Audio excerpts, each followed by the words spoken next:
When we divorced, I voluntarily gave up custody of our daughter. It was because on the day we went to the court to finalize the paperwork, she clung to her father's neck, crying loudly. Bad mummy, I hate mummy. If you insist on divorcing daddy, I'll stay with him and you'll grow old all alone. In my previous life, I ignored her childish threats and fought for custody, raising her with all my heart.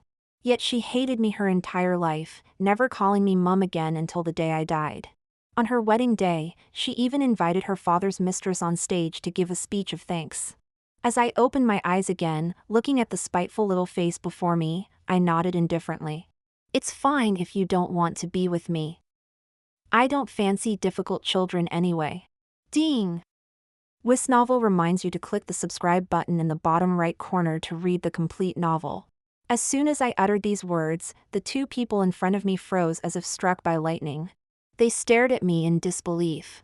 Ethan was stunned for a moment before he started hurling abuse at me.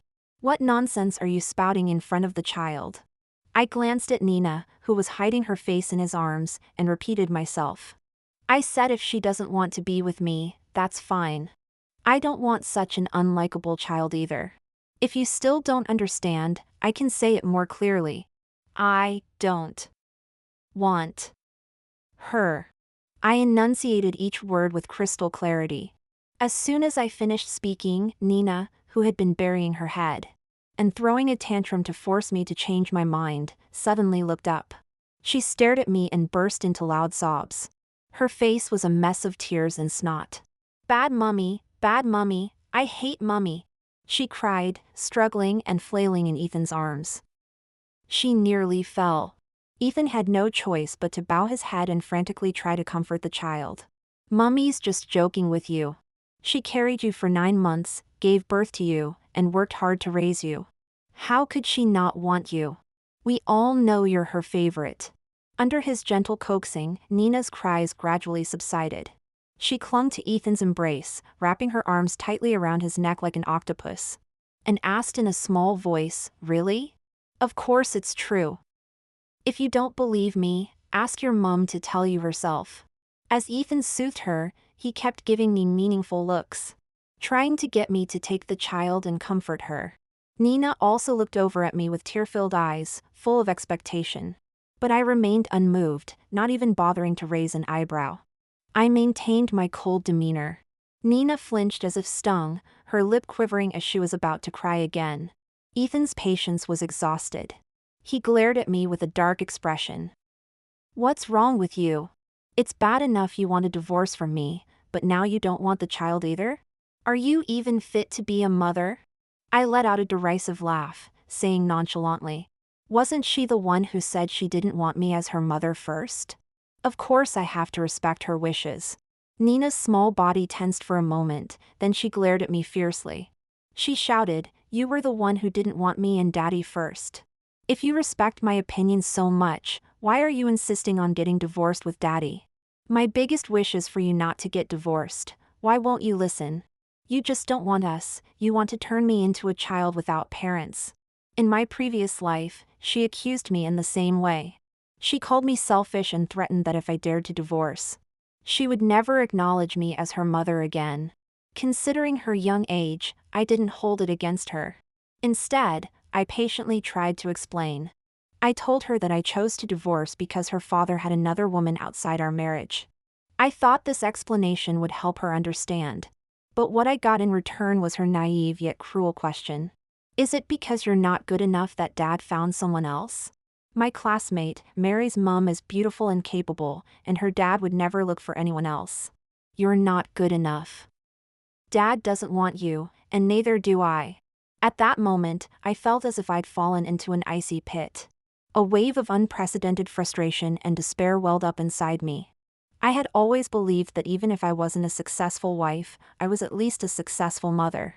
Since Nina was born, I had devoted all my energy and time to her. I was constantly worried about her being cold or hungry, or feeling wronged. I did everything for her personally. But after giving her my all I got in return were these 8 words. You're not good enough.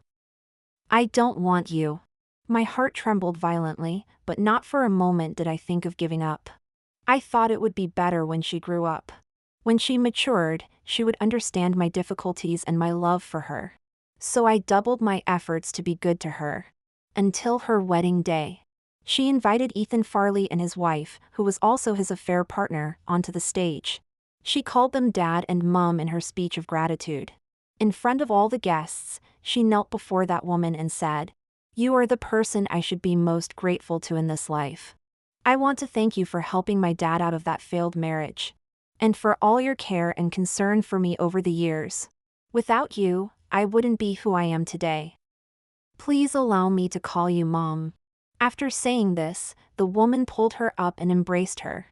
Ethan also stepped forward. The family hugged each other harmoniously. I stood below the stage like a joke, my heart wrenching in pain. The scenes from my past life were still vivid in my mind.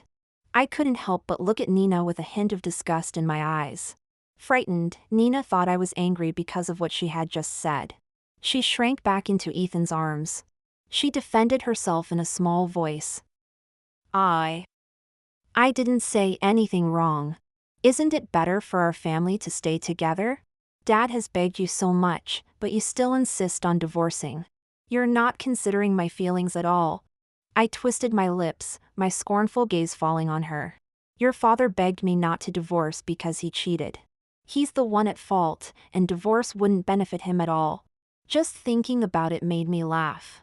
In my past life, to get custody of my daughter quickly, I made huge concessions during the property division. Ethan schemed to take all the cash flow, leaving me with only an empty shell of a company. This time, I won't be so foolish. I can give up the child. But the money, I must get it all. Hearing what I said, Nina was stunned.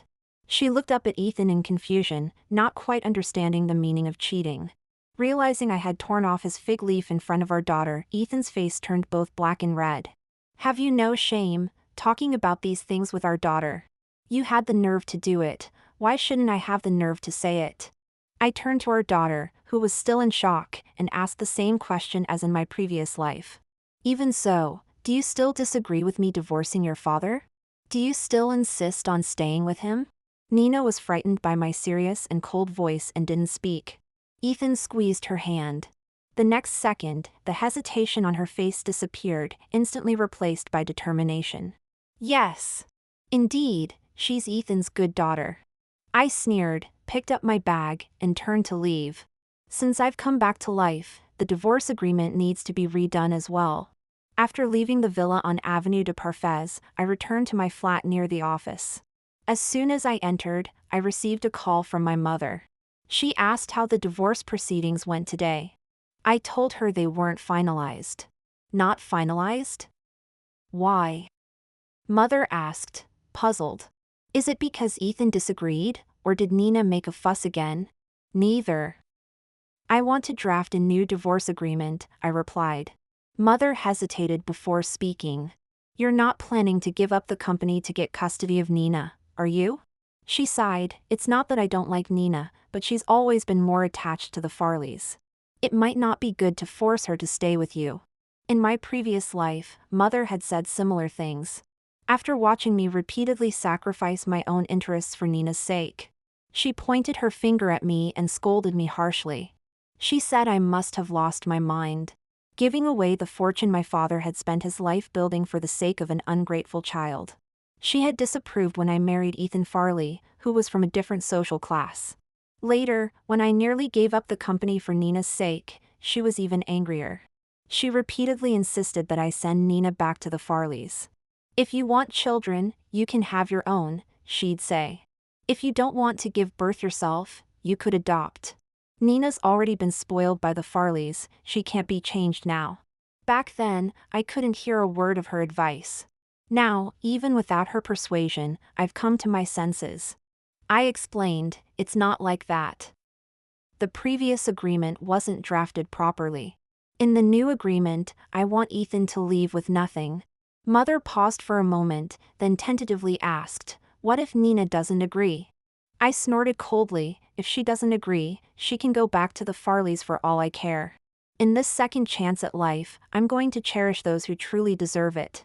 After submitting new demands to my solicitor, I worked nonstop at the company for several days.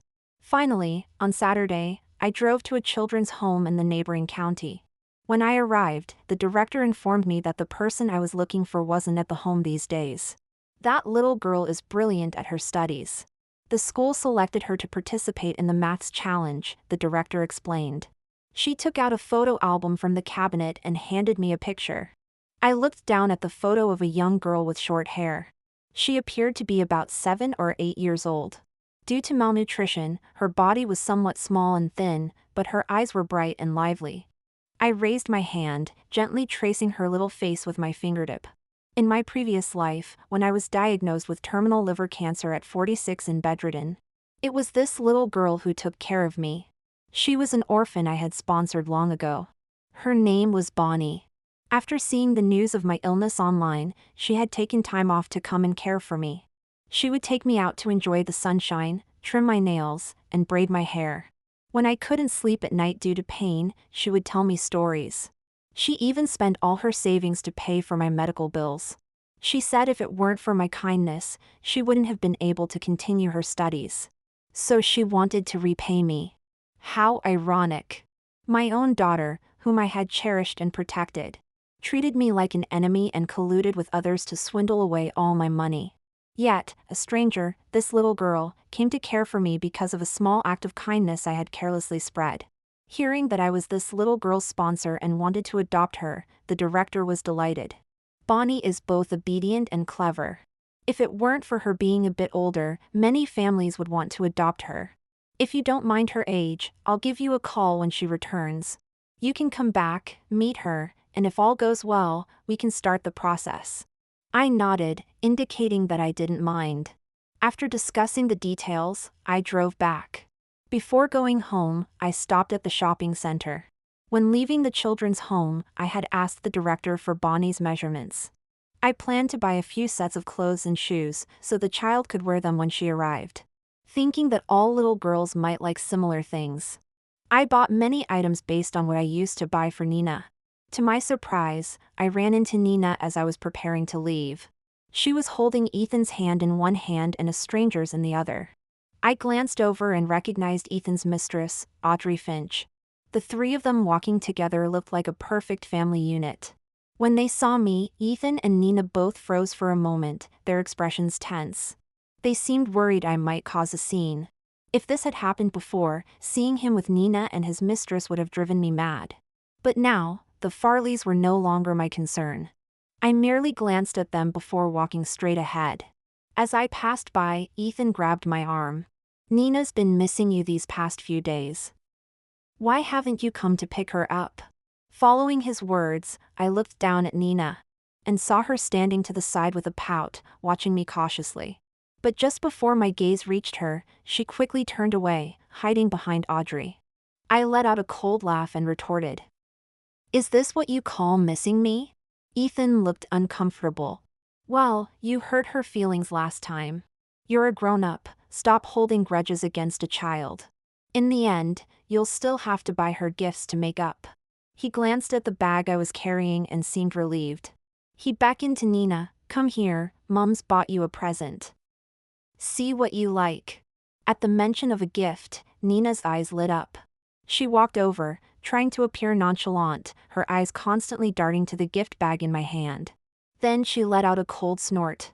"Even if you bought me a gift, I won't forgive you.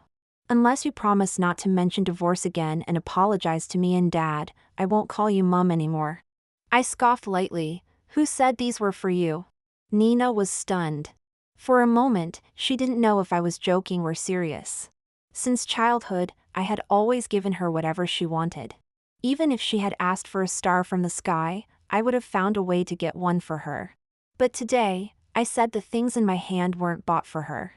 Soon, the bewilderment on her face was replaced by anger, her eyes widening as she stared at me.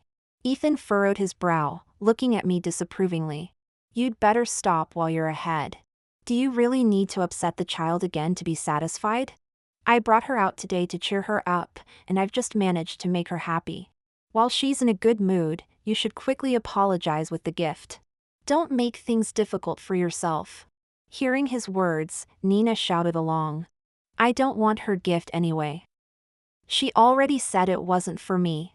Ethan smiled helplessly. Little princess, you're her only precious daughter. Who else would those dolls and little dresses be for if not you? She's just too embarrassed to apologize to you. Hearing this, Nina's expression softened, and she glanced at the shopping bag in my hand. I don't know what she saw, but her eyes suddenly lit up. However, she didn't dare to come forward because of my cold expression. Ethan noticed it too and pointed at the pink box. Isn't that the crystal pony you've always wanted? It was out of stock when we came last time. Your mom bought it specially to apologize to you this time. He gently pushed Nina's back. Just say you forgive Mom, and Mom will give you that little pony. He coaxed the child while giving me meaningful looks. Nina looked at him, then at me. All right, she said, pouting and walking reluctantly to me. For the sake of this crystal pony, I'll forgive you. She looked at me with an air of importance, like a little adult, and added. But you can't mention divorce again. Also, Miss Audrey is a very nice person. In the future, you can't give her a hard time, and you can't stop us from seeing her. If you can do these things, then you're still my mom. After saying this, she looked up at me, seemingly waiting for my response. I smirked. I don't remember doing anything wrong that needs your forgiveness. And I believe I told you these things weren't bought for you. Please don't flatter yourselves. Faced with my mocking gaze, Nina's face turned bright red in an instant. She was both embarrassed and angry, her whole body trembling. It looked like she was about to cry again. Ethan immediately hugged the child and growled in a low voice. Enough! Even jokes have limits. You say these things weren't bought for Nina, then who were they bought for? Nina is your only child. If not for her, who else could they be for? At this moment, Audrey, who had been standing aside, also came over. Nina's mom, when you've done something wrong, you should apologize promptly. Don't lie to the child just because you're embarrassed. Nina is such a good girl. If she were my daughter, I'd spoil her rotten. How can you bear to make her cry? She spoke while sighing, gently patting Nina's back. There, Nina darling. It's just a little pony. I can buy you one too. Nina's face finally brightened. She nodded while sniffling, clinging affectionately to Audrey Finch. I twitched my lips but remained silent. The toy pony I was holding was a limited edition from Harrods. You couldn't purchase it without a VIP account with at least a 7-figure spending history. She'd buy it? Ha! With what? Her life? I coldly watched the father and daughter, moved to tears by her single sentence, and found it laughable. They usually swept through high-end boutiques with my VIP card, shopping at luxury stores as if they were at home. Yet they never once said thank you to me. Now they suddenly understood gratitude. I had no interest in watching their performance any longer and turned to leave. Sure enough, an hour later I received a call from the shop assistant. Miss Sparrow, your husband and daughter want to use your VIP privileges to purchase the crystal pony charm. But since they don't have the VIP card, and you just bought an identical one, I wanted to confirm if I should grant them access? I raised an eyebrow. No. And never again in the future. The shop assistant had me on speakerphone. My icy words were like a resounding slap across the faces of those three. Even through the phone, I could imagine their flushed, embarrassed expressions. Nina's crying could be heard in the background. Audrey's soft voice came through. Miss Sparrow, I just wanted to give Nina a gift. Then do so, I replied. She hesitated, but that pony requires cumulative VIP spending privileges, which I don't have. And how is that my problem? I scoffed. With that, I hung up the phone. 3 days later, the orphanage director called to say that Bonnie had finished her competition.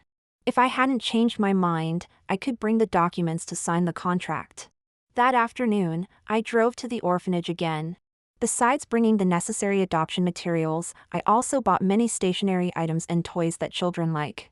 The orphanage director couldn't stop smiling when she saw them, and organized the children to queue up and receive the gifts one by one. The little girl walking at the end of the line was wearing a faded school uniform. The trainers on her feet were frayed at the edges. Her hands were clenched at her sides, and her doe eyes looked at me curiously yet warily. I smiled and waved at her. She pressed her lips tightly together, not moving. The director patted her shoulder, and only then did she shuffle over. By this time, I had given out all the gifts. The table was empty, and a flash of disappointment crossed Bonnie's eyes. But soon, her eyes lit up again. Because I took out a new school bag from the car, filled with new stationery and notebooks. There were also 2 maths challenge workbooks. I gently stroked her dry hair. I heard from the director that you love maths challenge the most, so I bought you 2 books. Do you like them? Bonnie touched the school bag, then the books, her small face flushed with excitement. She looked up at me and said in a soft voice, "Thank you, I like them very much." Seeing her like this, I knew I had chosen the right gifts. Before leaving home, I had thought about bringing the princess dress and Barbie doll I bought at the mall that day. But then I remembered how Bonnie, in my previous life, had said when she was taking care of me that as a child, she envied other children who had new school bags and parents who bought them books. She only had hand-me-down bags from the older children at the orphanage, which had been used many times. If she wanted to read books, she could only sit in the library for an afternoon. When she found content she liked, she would copy it down with paper and pen. When she talked about these things, there was only a faint regret in her eyes. No resentment, no dissatisfaction. But given a second chance, I wanted to give her the best. After giving out the gifts, the director helped me and Bonnie complete the adoption procedures. Before signing, she patiently looked at Bonnie. "Do you want to go home with Ms. Sparrow?" Bonnie glanced at me cautiously, then nodded with a blushing face. I took Bonnie back to the flat near my company. It was a 2-bedroom layout. The second bedroom had previously been set up as a study.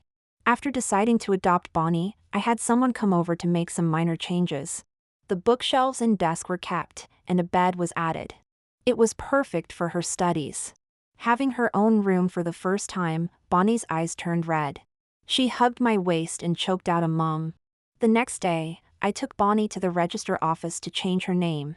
She was renamed Bonnie Sparrow. During the remaining month and a half of the summer holiday, Bonnie and I were almost inseparable. When I went to work, I took her to the company. While I dealt with work, she sat at the side table doing exercises. This period of time together greatly increased our bond. Under my guidance and indulgence, Bonnie also learned to be coy with me. Life was getting better and better. If Ethan Farley hadn't called, I would have almost forgotten about him. Since I refused to grant them VIP access last time, the Farleys haven't sent me a single message. However, their social media updates have become more frequent. Day after day, it's either a trip to the amusement park, the zoo, or the aquarium. In the photos, Ethan, Nina, and Audrey stand hand in hand, smiling at the camera. The perfect picture of a family of 3. With captions like "simple happiness." They're clearly trying to provoke me. But I don't care. As soon as the call connected, Ethan's angry shouts came through the phone speaker. "Crystal! What's the meaning of this? Are you truly happy only when this family is torn apart?" His mother was also there. "You venomous witch, you've turned a perfectly good family into a mess. You'll get what's coming to you." At first, I didn't know what had happened when I heard their accusations. The next second, a message from the solicitor popped up. "Miss Sparrow, the divorce agreement has been modified as per your instructions and sent over, along with the property division document and the Farley's various expenses over the past few years. Rest assured, we will definitely recover these funds." Seeing these 2 messages, I smirked. My mood improved considerably after being scolded. Ethan's mother was still cursing loudly. The Farleys were common folk just 5 generations ago. And his mother used to sit at the village entrance trading insults with that crowd. The filth spewing from her mouth was as foul as manure. I muted the phone and placed it face down on the table. 10 minutes later, I hung up. After a while, the phone rang again. "Let's talk," Ethan said, his attitude much improved this time. "Talk about what?" I asked. "I don't think we need to get divorced," he said stiffly. "Look, Nina is still so young. She needs her father right now. Your insistence on divorce will really hurt her." As if to prove his point, Nina's cries could be heard nearby. I want daddy. I want daddy. Ethan sighed dramatically. You see? Nina really can't be without me. I know you're upset about Audrey. Fine, I won't see her anymore. At this point, Ethan's mother finally couldn't resist taking over the phone.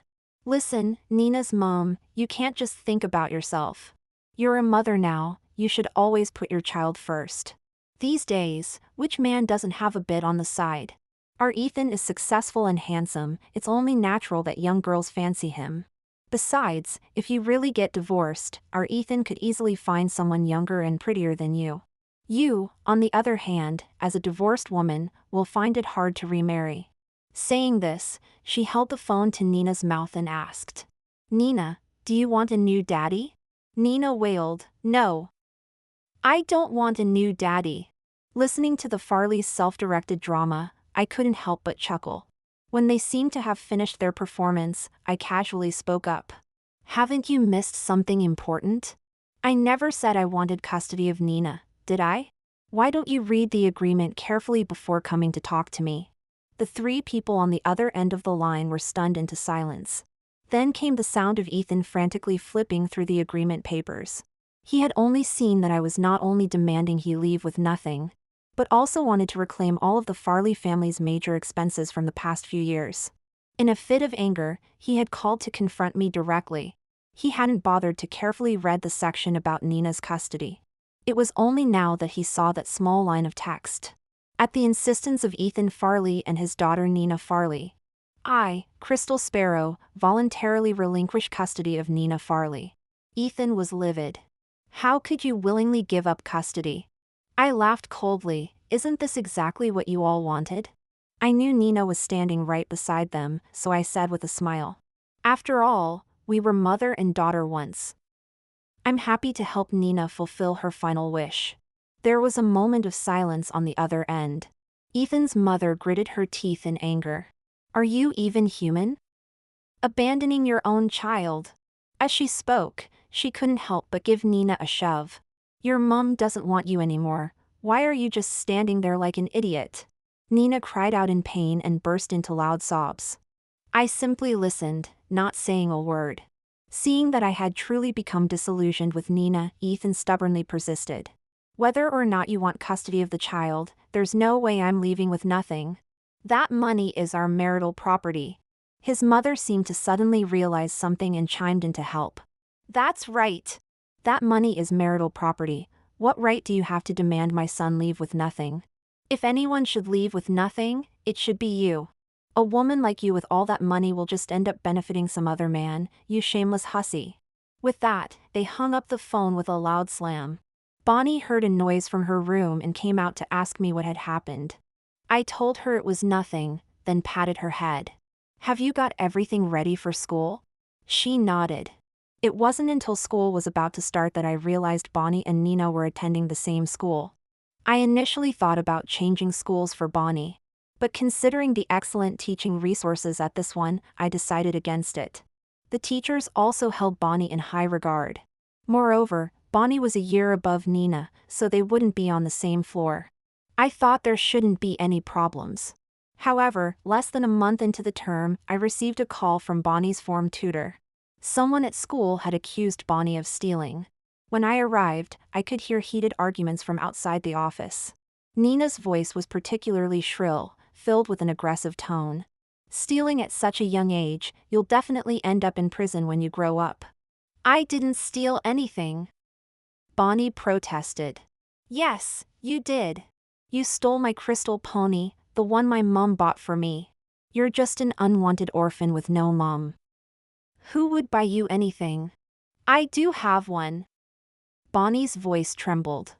I have a mom, and she's wonderful. No, you don't. Nina said viciously. You don't. Nobody likes you, nobody wants you. You're a thief, you stole my crystal pony. Enough. I pushed the door open. Two voices rang out simultaneously in the office. Mom? Mom. Nina and Bonnie both looked up at me. Unlike the joy in Bonnie's eyes, Nina's face was full of excitement, with a hint of relief. As if she had just let out a sigh of relief. Of course, I knew why. Since Ethan Farley had called and made a scene last time.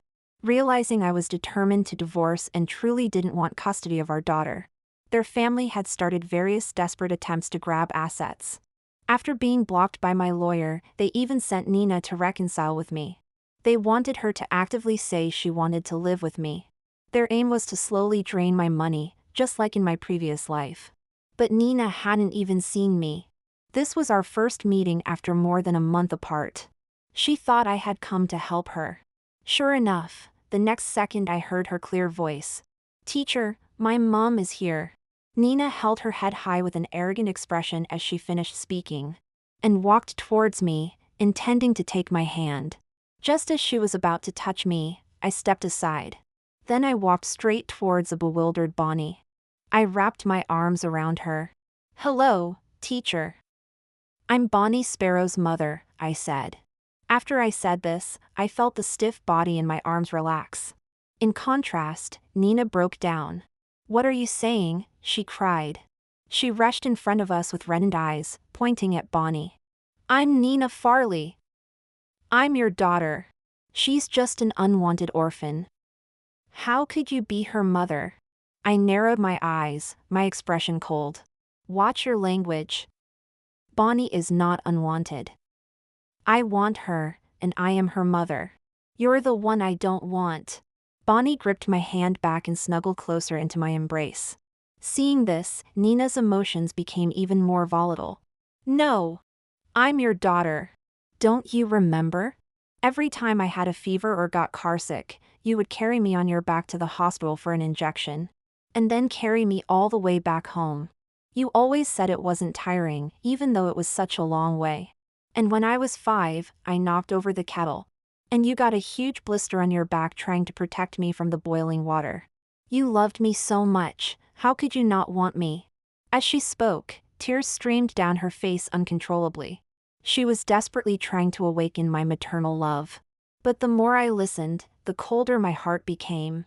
So she knew all along. She knew how good I had been to her. Yet she still pretended not to know, taking advantage of my love to hurt me recklessly. I tugged at the corner of my mouth, no longer responding to her. By this point, the form teachers of both classes had a general understanding of what had happened. After proving that Bonnie hadn't stolen anything and it was purely Nina's false accusation, I demanded that Nina publicly clarify and apologize in front of the whole school during Monday's flag-raising ceremony. Having dealt with this matter, I took Bonnie home. That night, she crawled into my bed with her small blanket. Her tiny body curled up in my arms. "Mom," she whimpered, stroking my back. "I'll be so good to you, I promise." A few days later, the solicitor messaged to say the agreement had been finalized. I just needed to sign it to end everything. On the day of the divorce, I brought Bonnie with me. The Farley family of 3 sat opposite us. Ethan's mother loathed me, her eyes bloodshot, looking as if she wanted to lunge at me and bite me to death. Ethan and Nina looked much more haggard than before. Their clothes were wrinkled and disheveled. Nina hadn't even brushed her hair, simply tying it into 2 messy pigtails at the back of her head. A few days earlier, I had hired a security firm to evict the 3 of them from the gated community. Without maids and servants to attend to them, the 3 looked quite worse for wear. Humph. This was the life they were meant to live anyway. The reason I hadn't made them move out earlier was because of the surveillance I had set up in the house to ensure Nina's safety. After seeing my determination to divorce, they were foolish enough to invite Audrey Finch to stay at the house. Combined with what she had been bragging about on social media, it provided me with plenty of evidence. Ethan may not be very capable, but he cares about his image. The solicitor threatened that if he didn't agree to sign the divorce papers, the videos and photos would be sent directly to his company. He had no choice but to comply. Seeing me enter hand in hand with Bonnie, he sneered. "No wonder you don't want Nina anymore. You've already got a little bastard on the side." I glanced at him. "Watch your words. I have quite a collection of your indiscretions." He glared at me hatefully, his jaw clenched. After signing the agreement and receiving the divorce papers, I was planning to take Bonnie to the neighboring county for a maths challenge. As we were about to leave, a small hand grabbed the hem of my coat. I turned to see Nina's dirty little face. "Mummy, I know I was wrong," she said. "Please let me come with you." If her previous plea to stay with me was sincere, this one was tenfold. After all, she had endured several days of hardship. She now understood who truly cared for her. Moreover, I had heard that Audrey was pregnant, possibly with a boy. Nina's status in the Farley household had plummeted, and she was beaten or scolded daily. If it weren't for the minimum £600 monthly child support I still had to pay, she might have been thrown out already. But what did that have to do with me? It was all her own choice. I removed her hand and walked away without looking back. Behind me, I could hear Nina's cries and Ethan's mother's angry shouts and slaps. Later, I heard that Nina had dropped out before finishing secondary school and started hanging around with a rough crowd. She got pregnant before marriage, not even knowing who the father was. Ethan beat her severely in a fit of rage. Then one day, when the adults were out, she locked her feverish little brother in a room, stole all the family's savings, and ran away. Ethan and Audrey's son was left with brain damage from the high fever. Ethan's mother suffered a stroke from the shock and became partially paralyzed. Audrey and Ethan argued constantly at home. On a dark and stormy night, Audrey also left. Ethan was left caring for a disabled adult and child, made frequent mistakes at work and got fired, eventually having to take a job as a construction worker. 26 years later, Bonnie had become a world-renowned mathematician. I handed the company over to professional managers and traveled the world with her. Just like when she was little. She would attend lectures and conferences, while I'd go sightseeing and shopping on my own. Then we'd return home together. My assistant called to say a woman claiming to be Nina Farley had come looking for me. She wanted to know why I had abandoned her in this life, ruining her like this. Hearing this, I knew she had returned too. But it doesn't matter. Everything has already been settled. It's all for the best now.